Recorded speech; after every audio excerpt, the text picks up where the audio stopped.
نحمده ونصلي على رسوله الكريم أما بعد. قال النبي صلى الله عليه وسلم الدعاء مخ العبادة. دعا سے متعلق باتیں کئی مجلسوں سے چل رہی ہیں.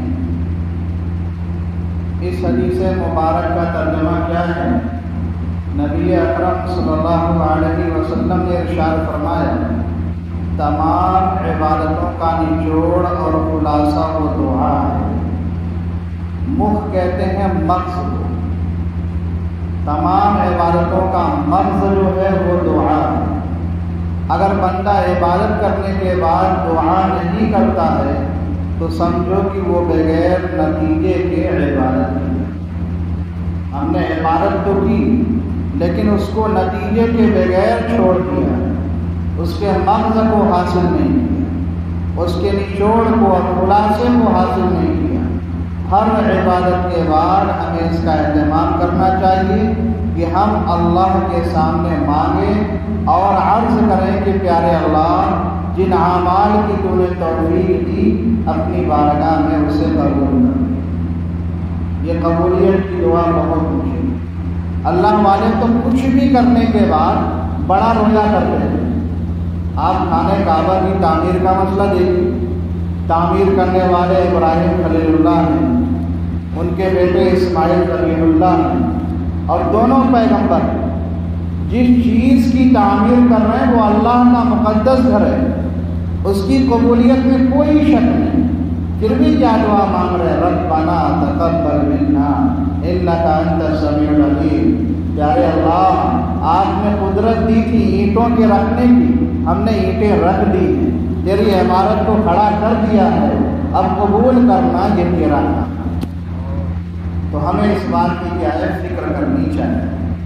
ایک بہت بڑے اللہ والے حضرت شاہ محمد یعقوب مجددی رحمہ اللہ, انہوں نے دعا کی قبولیت کا ایک راز بتایا ہے.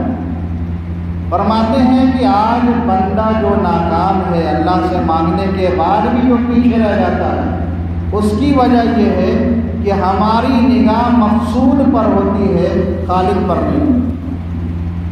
ہم دعاؤں میں اپنی نگاہ کس پر رکھتے ہیں؟ مقصود پر. فرمایا مقصود سے ہٹا کر کے اپنی نگاہ کو اللہ کی رحمت پہ رکھو, خالق کی رحمت پہ رکھو. پھر دیکھو تمہاری دعا قبول کیوں نہیں. مقصود پہ کیا ہے؟ آپ کو کسی سے مال لینا ہے.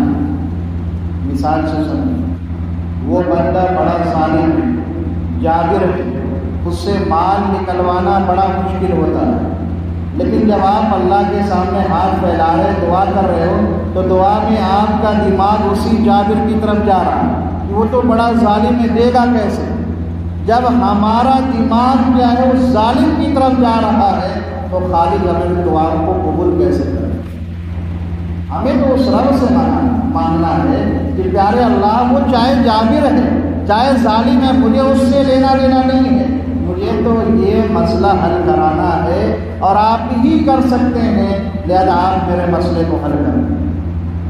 ہمیں کسی مخلوق کے اوپر نگاہ نہیں رکھنی ہے, اللہ کی ذات پہ, اللہ کی رحمت پہ جب نگاہ رکھ کر کے بندہ کام کرتا ہے پھر وہ مسئلہ حل ہو جاتا ہے. حضرت فرماتے ہیں ہمارے گھر کے اندر ایک بجلی مستری, اس نے دن بھر بڑی محنت کر کے ہماری لائٹوں کو ٹھیک کیا, پنکھے لگائے, بجلی لگائے, پورا کنیکشن اس نے جوڑا. اس کی محنت کو دیکھ کر مجھے رشک آیا. حضرت فرماتے میں نے چاہا کہ اس کو کچھ انعامات سے نواز دوں. میں نے اس کو بلایا کہ بھائی میں تیری محنت سے بہت خوش ہوں, میں تمہیں کچھ دینا چاہتا ہوں. لیکن وہ بندہ اتنا مخلص تھا اس نے لینے سے انکار کر دیا. حضرت فرماتے اس کے جذبے کی مجھے بڑی قدر ہوئی اور اس کی ایک عظمت میرے دل کے اندر بیٹھ گئی. ایک مرتبہ میں صحن کے اندر بیٹھ کر کچھ لکھ رہا تھا. حضرت فرماتے میں کچھ قرآن حدیث کی باتیں لکھ رہا تھا. اسی اثنا میں وہ اللہ کا بندہ وہی مستری میرے پاس آیا اور زاروں قطار رو رہا, ایسے رو رہا ہے جیسے کسی کے والدین کا انتقال ہو جائے, کسی کے خاص رشتہ دار کا انتقال ہو جائے. حضرت فرماتے میں نے اس سے پوچھا ذرا بتاؤ تو صحیح کس کا انتقال ہوا ہے؟ کہنے لگا حضرت کسی کا انتقال نہیں ہوا ہے، معاملہ یہ ہے میں روزگار سے بہت زیادہ پریشان ہوں، دنیا میں کوئی بھی مجھے روزی کے لیے قبول نہیں کرتا ہے، ملازمت کے لیے قبول نہیں کرتا ہے، جس کمپنی میں جاتا ہوں، جس فیکٹری میں جاتا ہوں میں ناکام واپس آتا ہوں۔ حضرت نے فرمایا تمہیں خوشخبری سناؤں؟ حضرت ضرور سنائیں۔ فرمایا کہ دیکھو تم ہمیشہ اسی طرح ناکام پھرتے رہو گے اور جس کے پاس بھی جاؤ گے وہ تمہیں کبھی بھی اپنے یہاں نوکر اور ملازم نہیں رکھو گے۔ اب وہ بہت زیادہ کہنے لگا حضرت ایسا کیوں؟ میں اتنا بڑا مجرم کیسے کہ دنیا میں کوئی بھی مجھے قبول کرنے کے لیے تیار نہیں؟ فرمایا مجرم کی بات نہیں ہے، بات یہ ہے کہ تمہاری نگاہ روزگار پر ہے، خدا پر نہیں۔ تم یہاں سے جاؤ، خدا کو منا لو، تمہارا کام بن جائے۔ تم مخلوق کو راضی کرنے کی فکر میں لگے ہوئے ہو، اس لیے دنیا میں تمہیں کوئی نہیں پوچھ رہا۔ اب وہ بندہ ایک فکر لے کر کے، ایک کڑھن لے کر کے حضرت کے یہاں سے روانہ ہو۔ اب وہ راتوں کو اٹھتا ہے، اللہ کے سامنے گڑگڑاتا ہے اور کہتا ہے پیارے اللہ اب مجھے مخلوق سے کچھ نہیں چاہیے، کرنے دھرنے والی ذات آپ کی ہے، آپ ہی مجھے روزگار دے سکتے ہیں، مجھے کسی فیکٹری کی ضرورت نہیں ہے، کسی کمپنی کی تلاش نہیں ہے، پیارے اللہ جہاں سے تو چاہے مجھے روزی دے۔ اس طرح وہ 10-12 دن اللہ کے سامنے گڑگڑاتا رہا۔ حضرت لکھتے ہیں کہ تقریباً 12ویں وہی اللہ کا بندہ بہت زیادہ مٹھائیاں لے کر اور ہنستا ہوا خوشی خوشی حضرت کے پاس آیا، کہنے لگا حضرت میرا کام ہو گیا، مجھے کمپنی والے نے ملازمت بھی دی اور کتنی عزت کے ساتھ دی کہ وہ کمپنی کا مالک میرے گھر آیا، مجھے گھر سے بلا کر لے گیا۔ تو مسلمانوں کی دعا میں اپنی نگاہ مخلوق سے ہٹا کر ہمیں کہاں رکھنی ہے؟ خالق پر۔ اور ایک دوسری بات عرض کر دیتا ہوں، جب بھی ہم اللہ سے روزی مانگیں تو روزی مانگتے وقت ہمیں 2 باتوں کا دھیان رکھنا، ایک تو ہمیں برکت والی روزی مانگنا اور ایک حلال روزی مانگنا۔ یہ دونوں ایسی عظیم نعمتیں ہیں، اگر اللہ تعالیٰ حلال روزی ہمیں تھوڑی بھی عنایت فرما دے تو وہ برسوں کے لیے کافی ہو جائے، اور اگر آپ حرام کی روزی، بے برکت والی روزی کروڑوں میں لے کے بیٹھیں گے تو چند لمحوں کے اندر، چند دنوں کے اندر، چند مہینوں میں وہ ختم ہو کر رہ جائے۔ ایک نوجوان تھا، وہ اپنے والدین کا بڑا خدمت گزار تھا، ہر وقت ان کی خدمتیں کرتا رہتا۔ یہ ایک اصول ہے حدیث کی روشنی میں، جو لوگ چاہتے ہیں کہ ہمارا کاروبار چلے، ہمارا بزنس چلے، ہماری فیکٹری چلے، اللہ ہمارے روزی میں خوب برکتیں دیں، تو یہ تجربہ ہے، محدثین نے فرمایا احادیث کی روشنی میں کہ والدین کی جتنی خدمتیں کرو گے اللہ تمہارے مال میں اتنی بڑھوتری عطا کرے۔ اگر مال کی ترقی چاہتے ہو، روزی کی ترقی چاہتے ہو، بھرپور اپنے یہاں روزی دیکھنا چاہتے ہو تو والدین کی خوب قدر کرو، چاہے آپ کا والد سخت میدان ہے، جیسا بھی ہو، اللہ کو ان کی خدمت بہت زیادہ پسند ہے۔ اللہ تعالیٰ خود فرماتے ہیں تم ان کی خدمت کر کے انہیں راضی کر لو، میں راضی ہوں۔ جب اللہ راضی تو پھر کیا نہیں ملے گا؟ یہ ایک اصول ہے مسلمان۔ تو وہ نوجوان اپنے والدین کی بڑی خدمت کرتا تھا اور والدین بھی اس کو بہت دعائیں دیتے تھے۔ تھوڑے دن کے بعد والدین کا انتقال ہو جاتا ہے، رات کو وہ اللہ کا بندہ سوتا ہے، خواب میں ایک اللہ کے ولی، ایک بزرگ آتے ہیں، وہ کہتے ہیں تم نے اپنے والدین کی زندگی میں بڑی خدمتیں کی ہیں، اب ہم تمہیں انعام سے نوازنا چاہتے ہیں۔ اس نوجوان نے پوچھا کیا انعام دینا چاہتے ہیں؟ وہ بزرگ کہنے لگے 100 دینار فلاں پتھر کے نیچے رکھے ہوئے ہیں، جا کر کے وہاں سے۔ یہ 100 دینار بڑی رقم ہوتی ہے، یہ دینار جو ہوتا ہے سونے کا سکہ ہوتا ہے، تو فرمایا 100 دینار فلاں پتھر کے نیچے ہے، جا کر کے وہاں سے لے لو۔ وہ اللہ کا بندہ کہنے لگا ذرا یہ بتاؤ وہ 100 دینار برکت والے ہیں بغیر برکت والے؟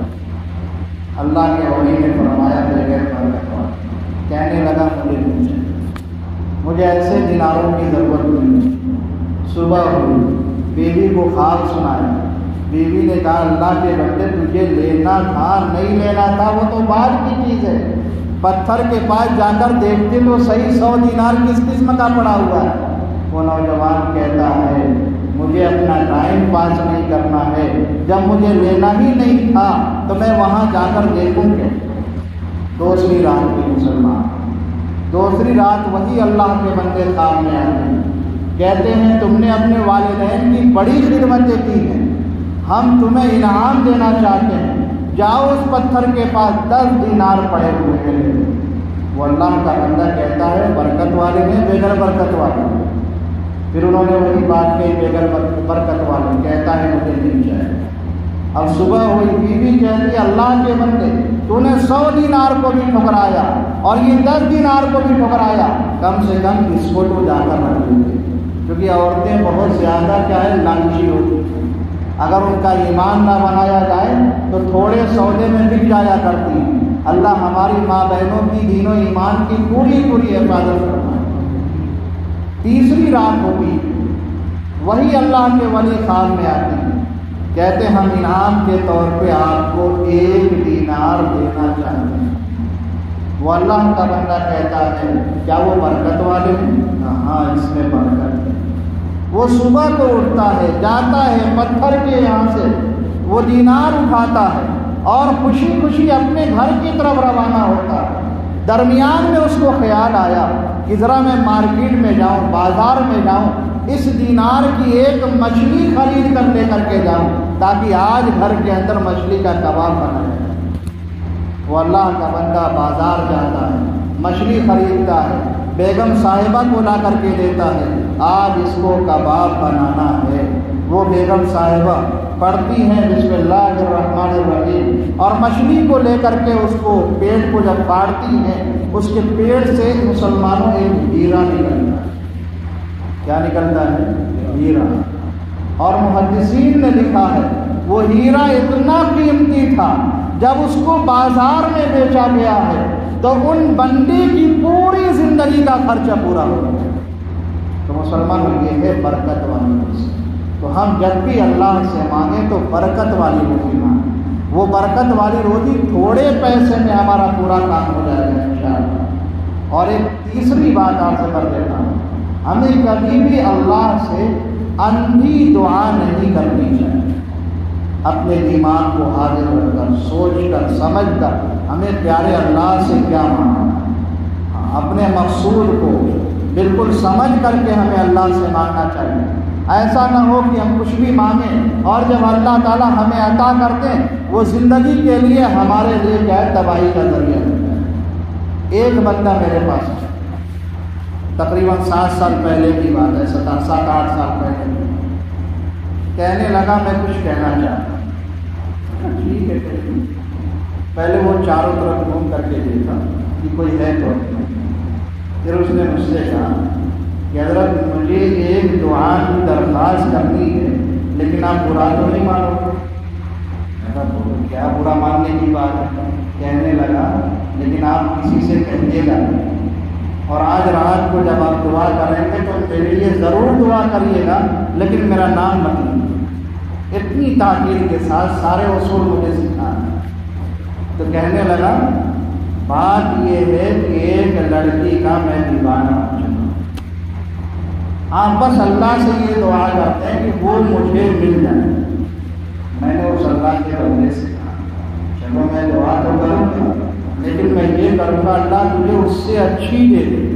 کہنے لگا مجھے اچھی نہیں چاہیے، مجھے تو وہی چاہیے۔ میں نے کہا اگر وہی چاہیے تو ایسا کرو، ہم اللہ سے دعا کرتے ہیں پیارے اللہ اگر اس عورت میں خیر ہے تو وہ مجھے عنایت فرما، اور خیر نہیں ہے تو مجھے میری اس سے حفاظت فرما۔ کہنے لگا حضرت یہ دعا مت کریے، مجھے تو وہی چاہیے، آپ اللہ سے یہ دعا کرو کہ اسی میں خیر بنا کے مجھے دے دیں۔ مسلمانوں یہ ہے عقیدہ۔ اگر کوئی بھی چیز ہمیں پسند ہے، ہمیں اللہ سے دعا کرنی ہے، پیارے اللہ اگر تو مناسب سمجھتا ہے، تیری حکمت بڑی ہے، ہماری سمجھ چھوٹی ہے، ہم اپنی سمجھ کو تیری حکمت کے مقابلے میں نہیں رکھ سکتے، تو جانتا ہے کہ اس میں ہمارے لیے فائدہ ہے یا نقصان ہے، ہم تو اس کو فائدے کی چیز سمجھ رہے ہیں، لیکن پیارے اللہ اگر فائدہ ہے تو ہمیں عطا کر دے، نقصان ہے تو ہماری حفاظت فرما۔ اللہ تعالیٰ ہم سب کو سوچ کر سمجھ کر اپنے رب کو اپنے دل میں بسا کر اس سے مانگنے والا بنا دے، اور اللہ تعالیٰ ہماری ہر موقع کی دعاؤں کو اپنے فضل سے کرم سے قبول